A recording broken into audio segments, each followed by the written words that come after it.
मोदी सरकार की तरफ से लाए गए नए कानून के बाद ड्राइवर हिट एंड रन के जंजाल में बुरे फंस गए हैं। रुके तो मरे, भागे तो भी मरे। इसलिए इस नए कानून का जबरदस्त विरोध शुरू हो गया है। ड्राइवर इसे काला कानून बताकर अपना विरोध जता रहे हैं और सरकार से इसे तुरंत वापस लेने की मांग पर अड़ गए हैं। देश के अलग अलग हिस्सों से ऐसी खबरें आ रही हैं कि कानून आने के बाद से ड्राइवरों ने काम ठप कर दिया है। तमाम वीडियो सोशल मीडिया पर वायरल हो रहे हैं। कहा जा रहा है उस्ताद? बहुत कर ली ड्राइवरी, अब नहीं कर पाएंगे ड्राइवरी। क्यों? ना तो हमारे पास 10 लाख रुपए है, ना 10 साल तक जेल में जाने की वो है हमारे पास। बीवी बच्चों का क्या होगा? बात तो सही है। मैं कहना चाहता हूँ मोदी जी, हमने आपको बहुत पसंद करते थे, बहुत लाइक करते थे, और हर एक ड्राइवर 20 वोटों की तो हैसियत रखता है। इतना बड़ा परिवार तो ड्राइवर का रहता है। हाँ। लेकिन हम आपको अब लोकसभा चुनाव में इस चीज का जवाब देंगे। अरे कहीं भी तगारी फेंक के काम कर लेंगे, लेकिन जेल थोड़ी जाएगा ड्राइवर। ड्राइवर इतना गुस्से में क्यों है, क्यों अपना लाइसेंस फाड़ने की, फेंकने की बात कर रहे हैं? इसके लिए उस नए कानून को जानना जरूरी है जो 20 दिसंबर को संसद में पास हुआ। नए कानून के तहत अगर कोई शख्स रोड पर एक्सीडेंट करके भाग जाता है और घायल को सड़क पर ही छोड़ देता है तो उसे 10 साल की सजा होगी। वहीं अगर एक्सीडेंट करने वाला शख्स घायल व्यक्ति को हॉस्पिटल पहुंचाता है तो उसकी सजा कम कर दी जाएगी। इस कानून की जानकारी गृह मंत्री अमित शाह ने लोकसभा में दी थी, लेकिन सरकार का यह कानून ड्राइवरों को पसंद नहीं आया और वो इसके विरोध में सड़कों पर उतर आए हैं। मैं स्पष्टीकरण करना चाहता हूं कि गैर इरादतन हत्या जो थी, अकस्मात जिसको कहते हैं, इसमें हमने दो हिस्से किए। अकस्मात तो किसी भी व्यक्ति से किसी भी स्थिति में हो सकता है। एक गाड़ी चलाता रहे एक व्यक्ति और रास्ते में कोई भी बेध्यान हुआ या कोई रश कर आ गया और अकस्मात हो गया। अकस्मात करने के बाद वो व्यक्ति स्वयं उसको पुलिस स्टेशन या तो हॉस्पिटल ले जाता है, तो इसके लिए कम सजा का प्रावधान किया है। और हिट एंड रन केस, मरता हुआ छोड़कर कोई भाग जाता है तो इसके लिए हमने 10 साल की सजा का प्रावधान किया। ड्राइवरों का कहना है कि सरकार इस कानून को वापस ले क्योंकि इसमें ड्राइवरों के हित का ध्यान नहीं रखा गया है। सिर्फ ड्राइवर ही नहीं बल्कि आम जनता सरकार से सवाल कर रही है कि एक्सीडेंट होने के बाद भीड़ जो ड्राइवरों का हाल करती है, कई बार उनकी जान तक चली जाती है, उसको लेकर सरकार ने कोई नियम क्यों नहीं बनाया है? लोगों का कहना है कि यह कानून पूरी तरह एक तरफा है। इसमें ड्राइवरों के हितों का कोई ध्यान नहीं रखा गया है।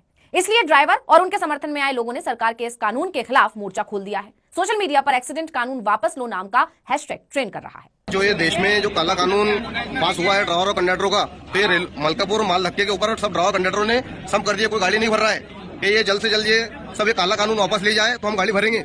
ये वीडियो जो आपने देखा मलकपुर माल गोदाम का बताया जा रहा है। यहाँ ड्राइवरों ने विरोध प्रदर्शन शुरू कर दिया है। उनका कहना है कि सरकार कानून वापस नहीं लेगी तो हम काम नहीं करेंगे। इनका कहना है कि अगर हमारे पास 10 लाख रुपए जमीन जायदाद होती ही तो क्या हम ड्राइवर होते? लोग ये भी कह रहे हैं कि अब तो ड्राइवर भी वही बन सकता है जिसके पास पैसा हो। मतलब सरकार धीरे धीरे गरीबों से उनकी रोजी रोटी भी छीन रही है।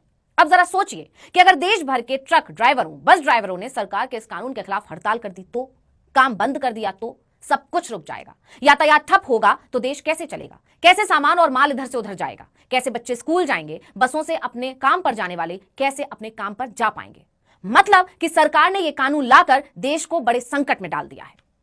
देश के अलग अलग हिस्सों से अक्सर ही रोड एक्सीडेंट्स की खबरें आती रहती हैं। ये देखने को मिलता है कि ड्राइवर एक्सीडेंट करके भाग जाते हैं। उसी पर नियंत्रण करने के लिए सरकार ये नया कानून लेकर आई। एक तरह से कानून सही है, लेकिन इसका दूसरा पहलू यह है कि जब भी कोई एक्सीडेंट होता है तो मौजूदा भीड़ ड्राइवर पर टूट पड़ती है, उसको पकड़ती है, उसे खूब पीटती है। कई बार तो इस पिटाई में ड्राइवरों की जान तक चली जाती है। इसी डर से ड्राइवर भागने पर मजबूर होते हैं और वो भाग जाते हैं। इसलिए लोगों को उम्मीद थी कि सरकार जब ये नया कानून लेकर आएगी तो इस नए कानून में ड्राइवरों को भी कुछ हक तो देगी, जिससे वो डर कर भागने के बजाय घायल को अस्पताल पहुंचाने की हिम्मत दिखाएगा। लेकिन नए कानून में भी ऐसा कुछ नहीं हुआ, बल्कि यह कहा गया कि अगर ड्राइवर रुककर अस्पताल पहुंचाएगा तो सजा कम हो सकती है और 5 लाख का जुर्माना। मतलब ड्राइवरों को हर तरह से सिर्फ नुकसान ही है। इसलिए लोग गुस्से में हैं। इनका कहना है कि यह सरकार द्वारा अनुचित तरीके से भारत के 22 करोड़ चालकों के गले में फांसी का फंदा पहनाने के समान है। बता दें कि पहले आईपीसी की धारा 104 के तहत सड़क दुर्घटना के दौरान लापरवाही से जान जाना या फिर जल्दबाजी या लापरवाही से जान जाने के अपराध में पहले 2 साल की कैद या जुर्माना या फिर दोनों का प्रावधान था, लेकिन अब इसे 10 साल की सजा में बदल दिया गया है और 10 लाख के जुर्माने की भी बात की गई है। तभी तो लोग कह रहे हैं कि अब ड्राइवरी करने लायक तो सरकार ने छोड़ा नहीं, तो इस लाइसेंस का क्या ही करेंगे? लेकिन ड्राइवरों का यह गुस्सा धीरे धीरे आंदोलन का रूप ले रहा है और अगर ऐसा हुआ तो देश पर भारी संकट आ सकता है। इसलिए सरकार से ड्राइवरों की यह नाराजगी गंभीर चिंता का विषय है।